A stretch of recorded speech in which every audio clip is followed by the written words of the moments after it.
Warning, the content of these videos contains adult themes which may be distressing. Viewer discretion is advised. Everything you are about to hear is taken from court documents, trial transcripts and various media sources. A 26-year-old mystery.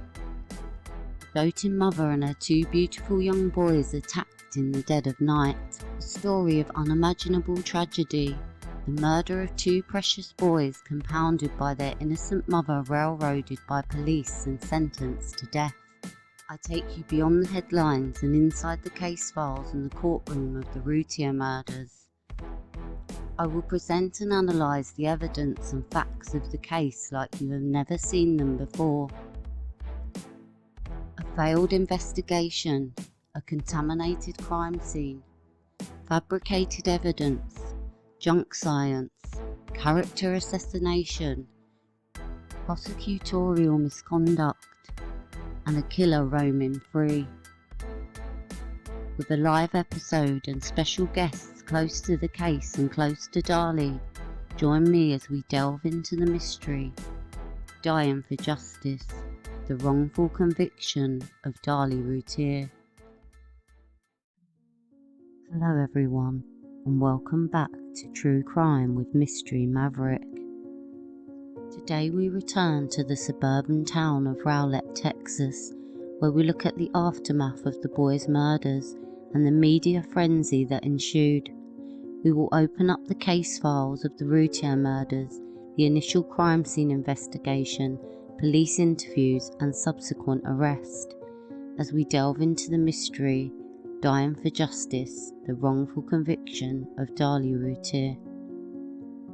In the early morning hours of June 6, 1996, police would descend on the Routier home at 5801 Eagle Drive following a harrowing 911 call from a hysterical mother reporting the stabbing attack of herself and her two young boys. First responder Officer Waddle would arrive around 3.5 minutes after the call to 911. He later testified that when he entered the home, Darlie was on the phone screaming and shouting hysterically. He claimed she told him that he had fought with the assailant at the kitchen bar and that he'd run across the kitchen. He further stated that Darlie told him she didn't know what the assailant looked like and didn't know if he was, quote, black or white. He stated that Darlie voluntarily told him she had picked up a knife from the utility room and placed it on the kitchen countertop. However, the 911 call revealed that Darlie was not only talking to Waddle, she was talking to Darren and the 911 operator all at the same time. A few minutes into the call, you hear Darlie say to Waddle, "You'll look out in the garage, look out in the garage. They left a knife laying on the..." To which the operator interjects, "There's a knife, don't touch anything." To which Darlie responds, "I already touched it and picked it up." In a later TV interview, Darlie explained, "When she said don't touch anything, it clicked in my head, you know. Oh my gosh, I've just touched a piece of evidence." Later under oath, Waddle said that as he entered the home with Darren Routier, that he had run across the room to attend to Damon before he instructed him to attend to Devon. He said that Darren was, quote, yelling a lot of stuff at me and asking him to get help.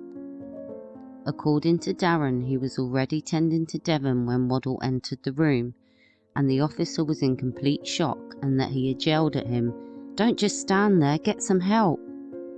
The second officer to arrive at the scene was Lieutenant Matthew Wallin over 5 minutes into the 911 call, just before the paramedics, and he went in to clear the house before they entered. At this point the operator was unaware that Waddle was already in the home. 4 minutes and 18 seconds into the call, she says, "Okay ma'am, listen, there's a police officer at your front door. Is your front door unlocked?" To which a confused Darlie, having the knowledge that Waddle was already present, replies, "Yes ma'am, but where's the ambulance?" In fact, Walling had arrived slightly later than the dispatcher had thought, and he testified that he had walked straight into the family room without talking to Darlie, asked Waddle for the rundown before searching the garage for the suspect. Having cleared the scene, the paramedics had entered the home and got to work. With Darlie being attended to on the porch and Damon already en route to the hospital, the officer in charge, Lieutenant Walling, would conduct a search of the home. He later testified that he first went around the front to where his car was parked to inspect the backyard for suspects. Near the screen he saw some plastic garden chairs and one that was turned over on its side along with a children's scooter and some kind of food bowl. He went inside the Redwood Spa but didn't see anything undisturbed or out of place. He and Waddle then went upstairs to clear the rest of the home. They first checked the games room before proceeding to the master bedroom where they found baby Drake standing up inside his crib. As they hadn't finished clearing the upstairs rooms, they left Drake in his crib and cleared the rest of the floor. He later testified that he briefly spoke with Darlie on the porch and that she had told him that she had woken on the couch and had struggled with an intruder. She described her attacker as a white male wearing blue jeans, a dark ball cap and a black t-shirt, which he had written down in his notepad. Walling would cordon off the parameters with bright yellow crime scene tape and instruct the first responding officer, David Waddle, to take post at the front door to secure the scene. The home was now officially a crime scene of a double homicide and attempted murder, and Eagle Drive was a hive of police activity. In a TV interview, Darlie's mother remembers arriving at daughter's home. She said when she got there were lights everywhere and around 30 to 40 people around as police rushed in and out of the property. As in any child homicide, the police and investigators had an urgency to apprehend a suspect as quickly as possible, and they got to work immediately. Around 2:55 a.m, lead investigator assigned to the case, Jimmy Patterson, would receive a phone call from dispatch at his home. In a TV interview, Patterson recalled being told by dispatch that there was one on the ground, a phrase Patterson explained on an episode of True Crime Scene as one used when police are chasing somebody on foot.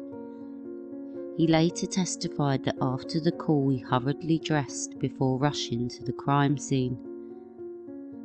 At the same time, Walling was in the front yard attempting to arrange a helicopter and K9 unit to attend to the scene when he saw a dark-coloured sedan approaching the area. With a description of a suspect in hand, he stopped the car and ordered the 4 occupants out at gunpoint. He made them place their hands on the hood of the vehicle and patted down the 2 white males, the black male and female, for weapons, before checking them for blood. He searched the inside of the vehicle but found nothing related to the crime and released them on their way. At approximately 3 a.m, a police officer from the Garland K9 unit would arrive, meeting with Officer Waddell at the front of the home and search the home and nearby areas. Waddell claimed that they covered the alleyways and front yards up to 2 or 3 streets behind Eagle Drive for around 50 minutes but did not find anything at this time. Detective Patterson later said that he arrived at the scene around 3:30 a.m. to 3:45 a.m. in the morning. He claims that when he arrived at the scene there were a number of fire and police personnel already on site.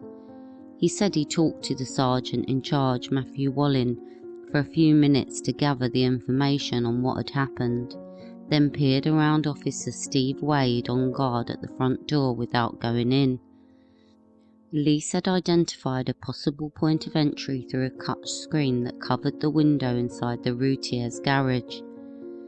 Patterson said that he followed Walling around to the backyard and briefly looked at the screen from a distance. He went on to admit that he did not speak with any of the first responders, firefighters or medical team that had witnessed such horror that night. He further went on to say he took no notes and didn't follow up on the leads.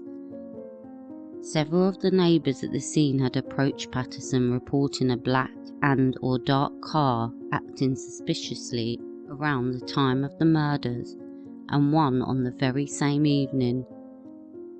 He said he looked for Officer Chris Frosch to accompany him before making their way to the hospital. With the lead investigator not taking any notes and writing up reports from, quote, mental notes, the investigation was already at its earliest stage, set on the road to failure. Meanwhile, around 3:30 a.m, Officer David Main of the Support Service Division, responsible for evidence collection photography and manager over the evidence section at the Rowlett Police Department, would arrive at the RPD headquarters to collect crime scene supplies. He later testified that after collecting supplies he headed to the fire station and collected the clothing of Darlie and Damon from paramedic and firefighter Eric Zimmerman. Zimmerman had earlier retrieved them from the stretcher according to testimony of Larry Byford. There was no chain of custody for these items, no documentation of how they were handled within this time period, and Zimmerman never testified at trial, even though Byford stated in his own testimony that Zimmerman had actually been through police training. According to Main, the items were in unsealed paper sacks, and he looked inside where he saw Damon's bloody clothes were placed together, and Darlie's shirt was lying wadded up inside the other. Later at trial, he said he could not recall if the items were wet or dry, although Darlie's defence had shown that the blood had dripped into the bottom of the bag, indicating that the items were still wet at the time of collection. He then put the unsealed bags on the back seat of his patrol car before driving to the crime scene. He later testified that he did not attempt to seal the bags until later when he arrived at the Routier residence. At approximately 4:15 a.m, Main would arrive at the crime scene along with crime scene coordinator David Neighbours, where they met with Sergeant Matthew Walling.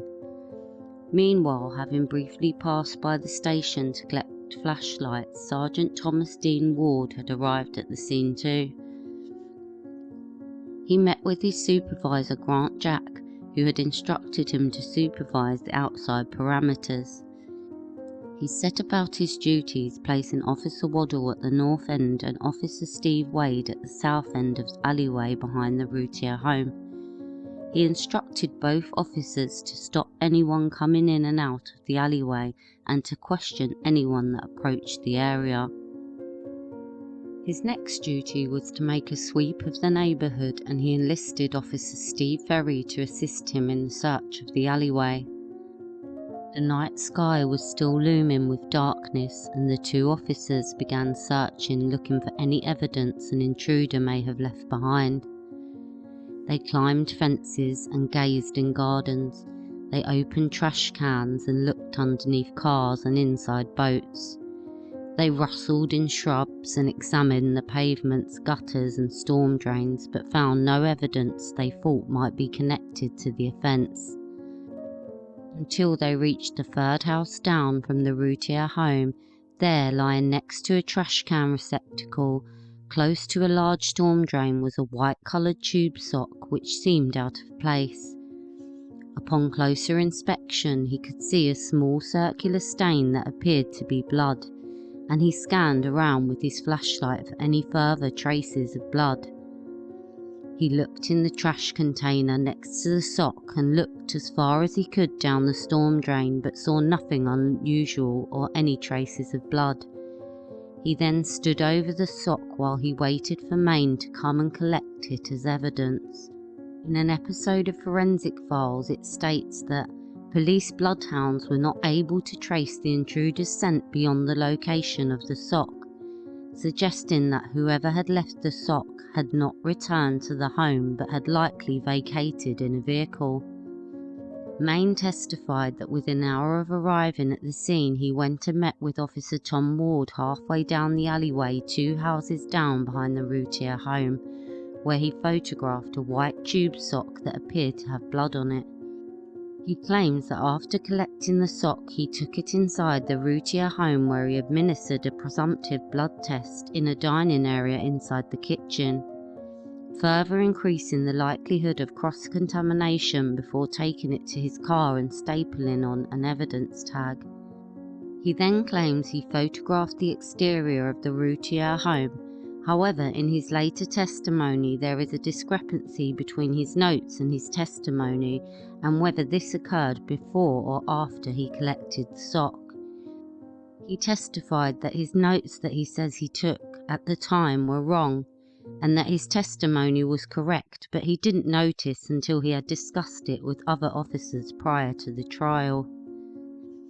In the meantime, Sergeant Ward and Officer Ferry had continued searching the alleyway until around 5:20, but didn't find anything they thought of significance.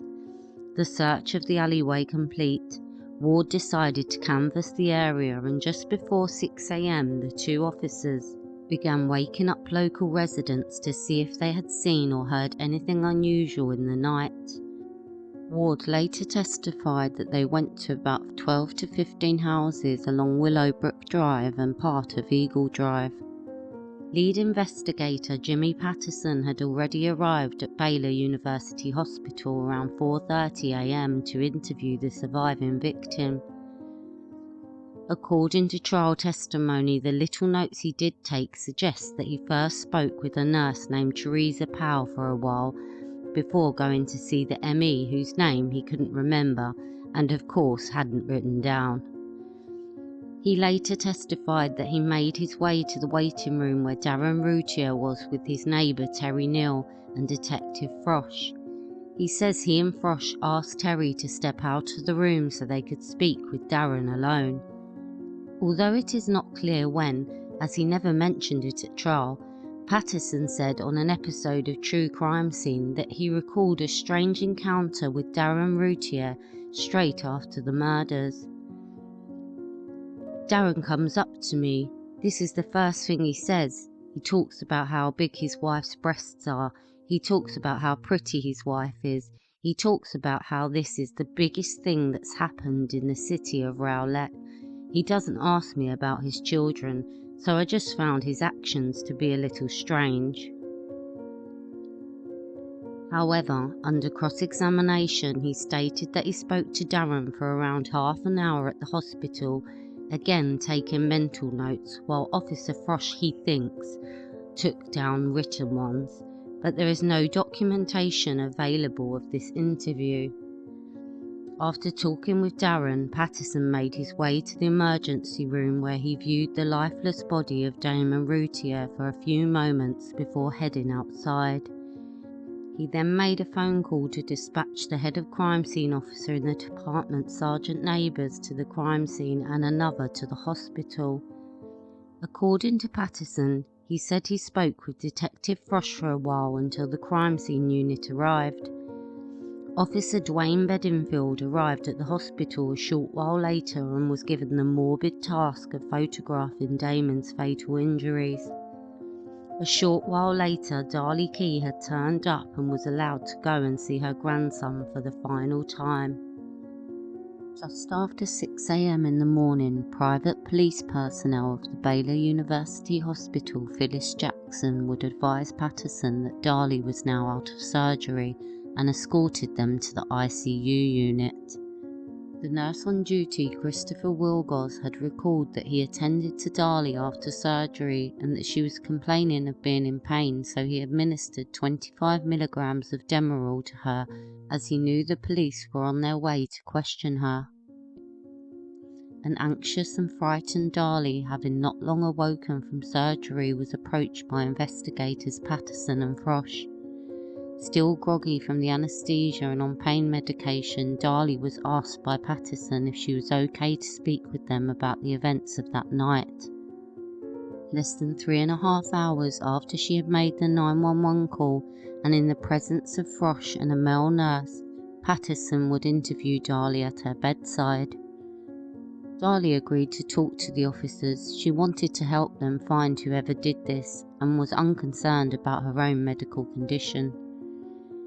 He states that Darlie told him there was a man over her and she struggled with him and saw him with a knife. She said the man was wearing a black ball cap with the bill facing forward, a black casual t-shirt and light blue jeans. He remembers asking her about the man's hair and if she could recognise his face. He said that Darlie said she had thought that he had straight collar length hair and that she could not remember his face. He further said she was unable to recall specific details such as if the man had any distinctive markings such as scars or tattoos, or was wearing a belt, or what type of shoes, if any, he was wearing. Patterson further said she was cooperative throughout the 30-minute interview. In an interview with ABC's Sylvia Chase, Darlie said of the interaction, "I do remember the two officers standing over the bed, asking me questions left and right about Darren. I was scared because to me it was real easy to see what they were trying to get at." Jackson would later testify that she overheard parts of the conversation between Darlie and the officers as she went in and out of the room. She said that Darlie detailed the events of that night and that she and the boys were sleeping in the front room as she had been having trouble sleeping. She said Darlie described waking up to a white male with shoulder-length hair attacking her and that she had struggled with him on the sofa before chasing him through the kitchen and picking up the knife before realising she was wounded and placing it on the countertop. She goes on to say that Darlie had described the man as a similar size and build to Detective Frosch, a detail which Patterson would later fail to mention under cross-examination. Wilgoss also remembers overhearing parts of what Darlie had relayed to investigators. He said that she had described fighting off the assailant on the couch before he fled the house. He stated that he remembers Darlie saying that the attacker had dropped the knife in the garage and telling investigators she had picked up the knife and she should not have picked it up. He said that Darlie described the assailant as wearing a baseball cap, black shirt and jeans, but didn't recall whether she described his ethnicity. He further goes on to corroborate Jackson's statement that when Darlie was asked to describe the assailant's build, that Darlie had said that he was similar build to Detective Frosch. The interview was not videotaped or tape recorded, and again Patterson took no notes. He claimed on stand that it was not customary for the Rowlett police to record interviews, even in a double homicide investigation, and states that he relied on his second-in-command, Officer Frosch, whose notes he conveniently could not produce at trial. Meanwhile, back at the crime scene, the Rowlett Police Department were under-resourced, inexperienced and ill-equipped to handle a crime of this magnitude. The first responder, Officer Waddell, claimed that he had been to one other violent homicide 2 months earlier, and even lead investigator Patterson admitted under oath that he had only been to around 4 to 5 murder scenes in his entire career of over 17 years on the force. As a result, James Cron, a retired Dallas fingerprint expert, would be called to act as a crime scene consultant on the case.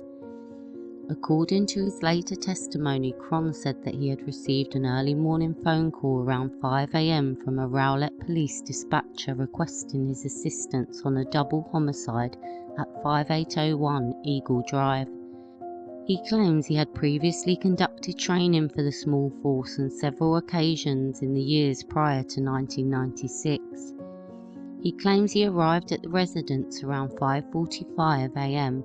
and was met by Sergeant Neighbours, Officer David Main and Sergeant Matt Walling, who had approached his car as he pulled up outside. A veteran of 39 years, Cron boasted of a highly decorated career in various aspects of law enforcement and claims to have visited or been part of almost 21,000 crime scenes. Subsequently, this meant that officers, crime scene unit and even the lead investigator would take his lead on the investigation and absorb his every musing as fact.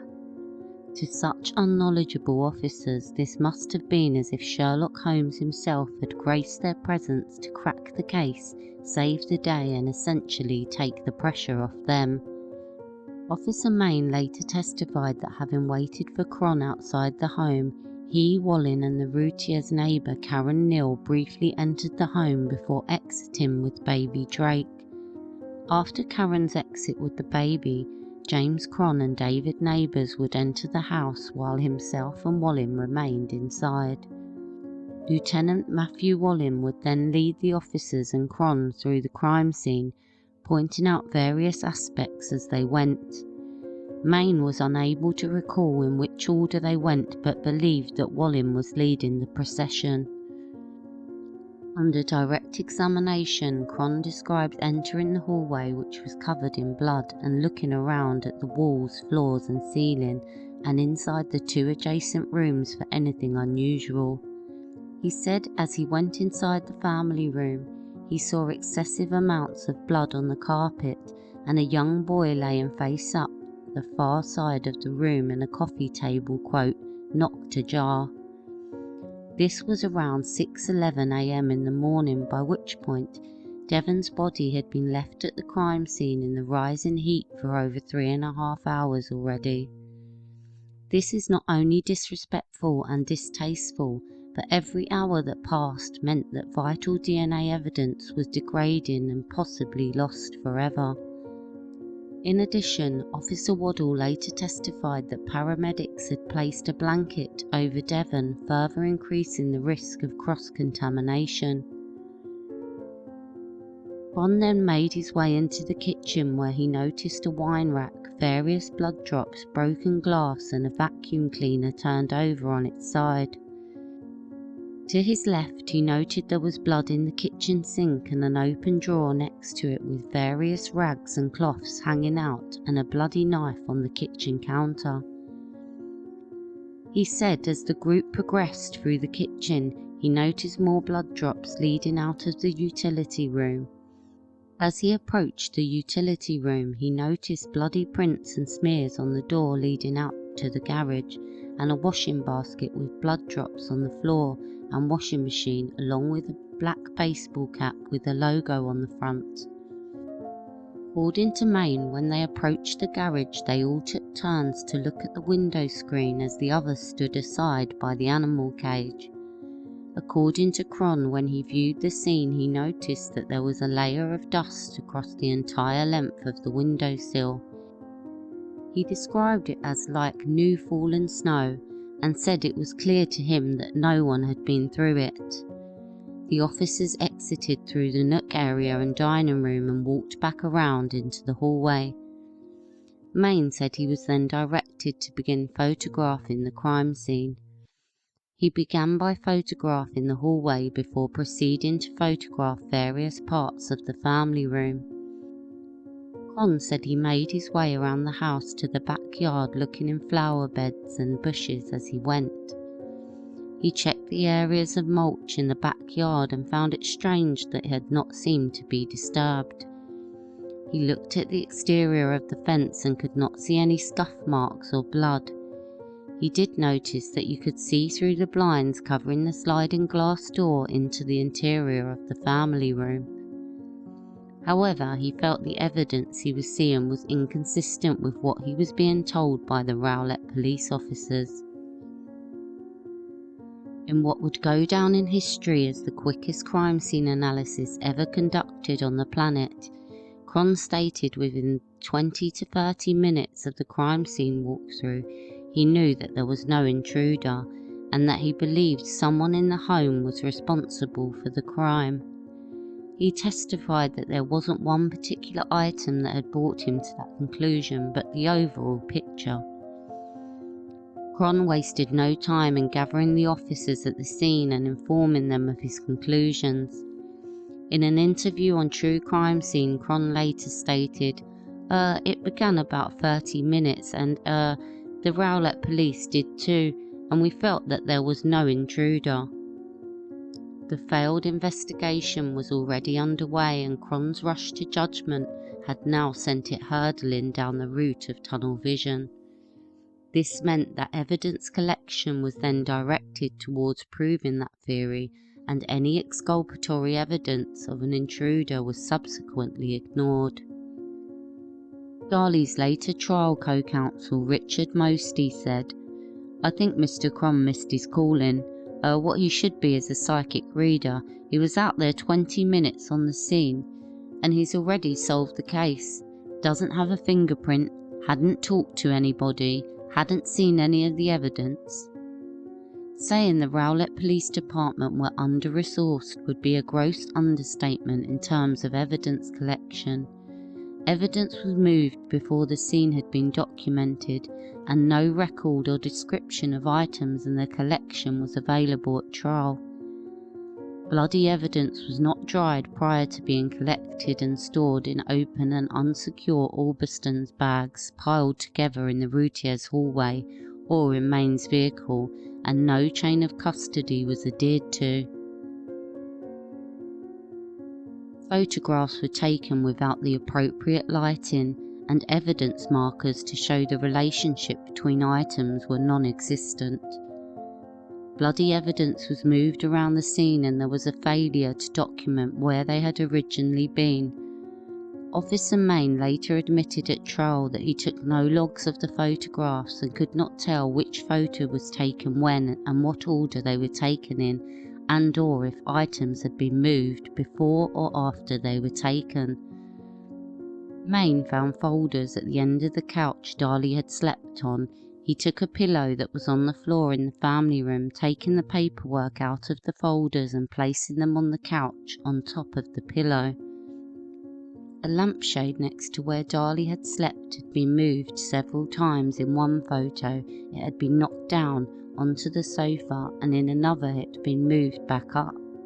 Main claimed that he had knocked over the lampshade when retrieving the files beneath it.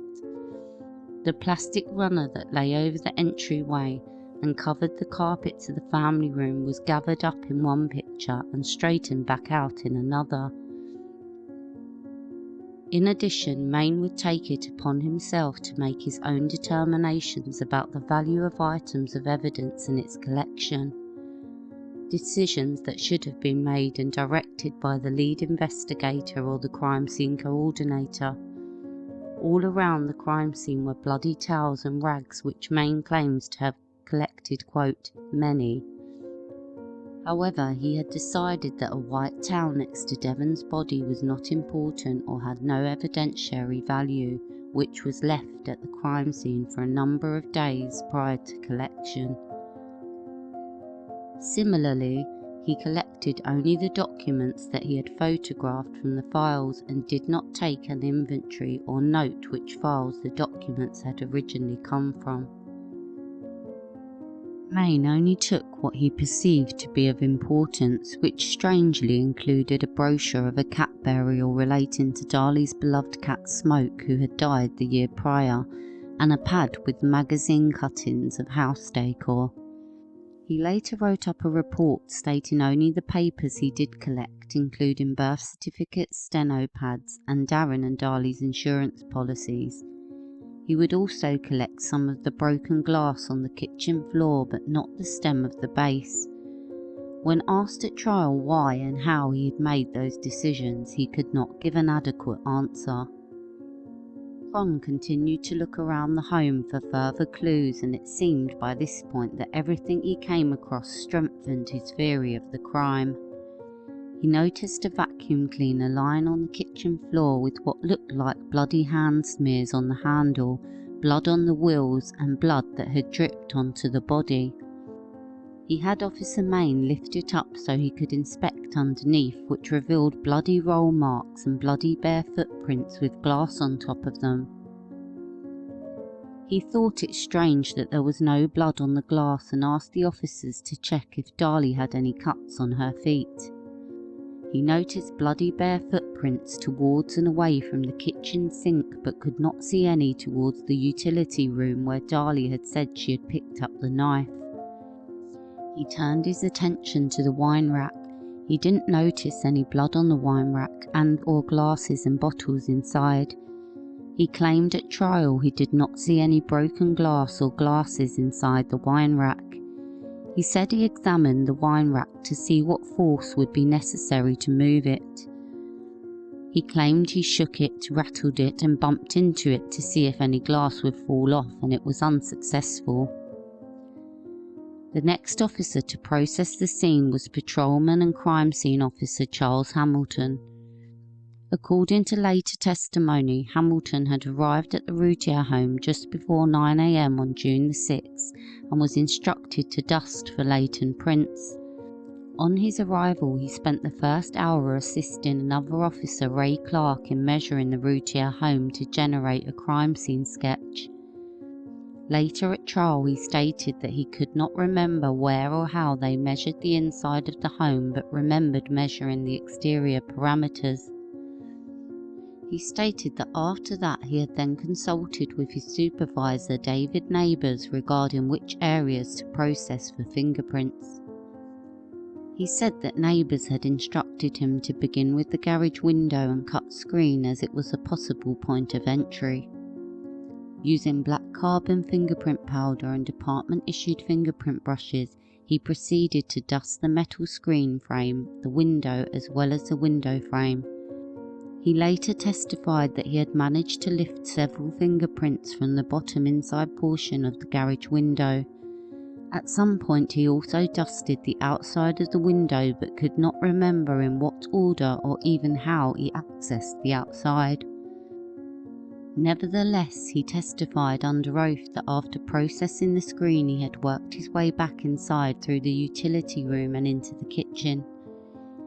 He managed to lift 2 prints from the utility room door which separated the garage from the utility room. One of the prints he recalls was from the inside of the door 6 inches above the door handle.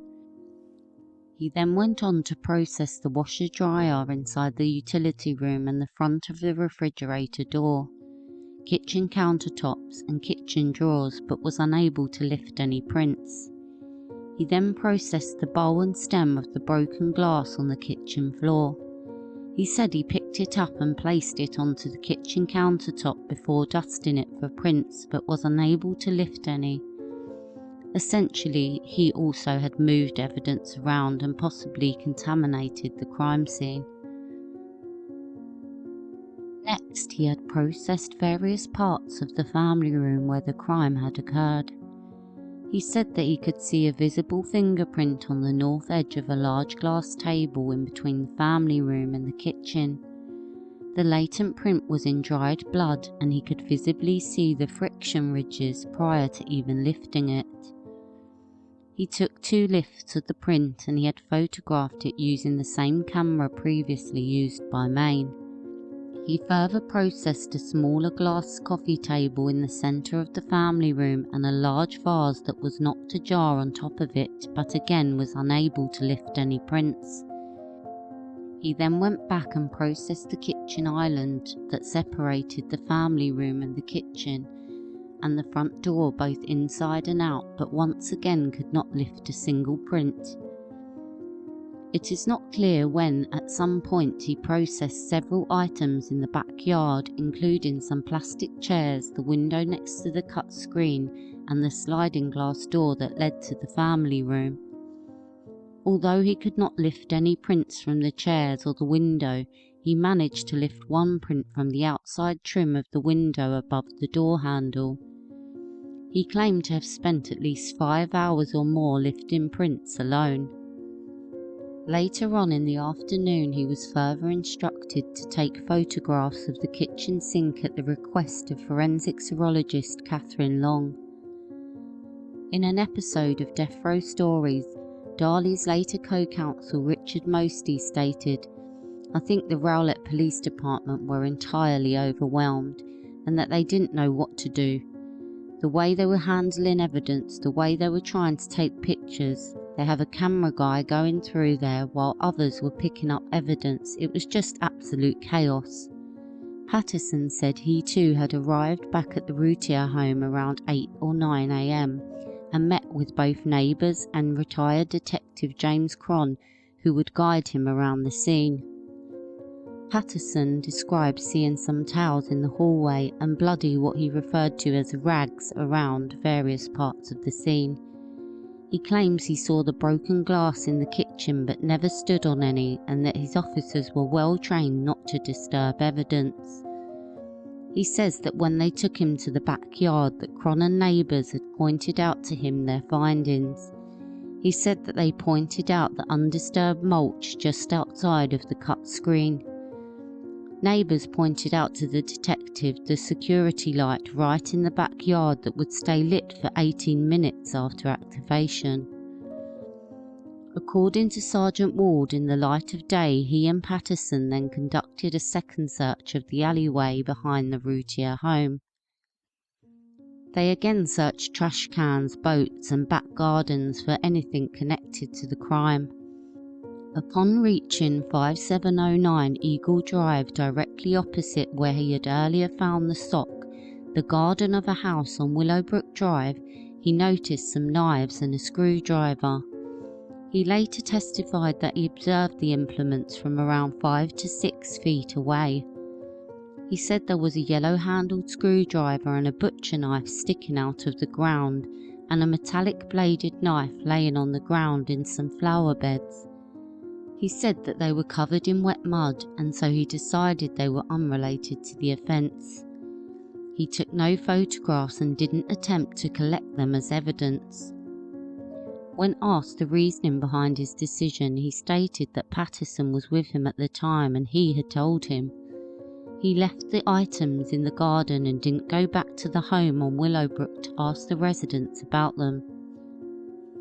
Officer David Main later submitted a 2-page crime scene report that had incorrect information in, such as who was in the house and which order he carried out his crime scene duties.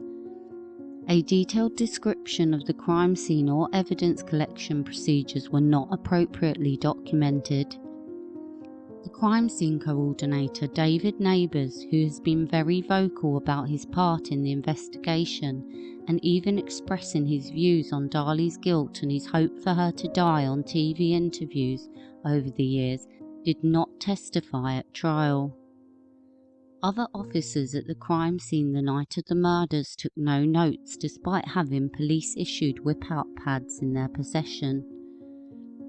The first responding officer Waddell wrote a supplement report from the halls of his memory at 10 a.m. on June the 6th after having been on shift for 13 hours and after witnessing a horrifying crime scene. In addition, Waddell's supplement report was written after he had already been notified by Cron of his foredrawn conclusions. In the early morning hours upon clocking into work, Sergeant Dean Poos would be handed the task of dealing with the media storm the RPD predicted was brewing. On June 6, 1996, Poos sent out the first press release on behalf of the Rowlett PD. At approximately 2:30 on this morning, the Rowlett Police Department received a 911 call from an adult female reporting that she and her children had been stabbed. Officers arrived at the residence 5801 Eagle Drive and discovered the female caller and 2 male children ages 4 and 7 had in fact all been stabbed at the residence. The female adult along with the 4-year-old were transported to Baylor Dallas Hospital for treatment. The 4-year-old was pronounced dead on arrival at the hospital. The 7-year-old was dead at the scene. The mother was treated for multiple stab wounds, has undergone surgery and has been admitted to hospital. The father and 8-month-old infant were also in the home at the time the incident occurred. No arrests have been made and no suspect information is available at this time. Clearly unprepared or misinformed, Sergeant Poos even got the ages of the boys wrong. Damon was 5 and Devon was 6 at the time of the crimes. As morning approached and the sun arose, the neighbours and local residents would learn of the devastating news of the murders in their town. People in and around the area of Eagle Drive had already begun to gather around the Routier home and local news crews had already pitched up. Brutal murders of 2 small boys and the attack on their mother had shaken and terrified the small suburban neighbourhood. A lakeside town of only 35,000 people, violent crime was not a regular occurrence in Rowlett. According to the Associated Press, outside of one homicide earlier that year that was categorised as self-defence, there hadn't been a homicide in Rowlett in 2 years. The media would interview several of the neighbours around the Routier home. One neighbour who had been there in the early morning hours said, "She was bleeding all over her neck and she said, 'They killed my babies, they killed my babies.'" Another spoke of her relief that her son had not been there since he had stayed at the home on the Tuesday prior to the crime. "I'm just glad he wasn't there last night," she said, as her son Michael gazed towards the Routier home. They filmed others outside the home crying and embracing each other as some looked on in complete shock and bewilderment. To be continued.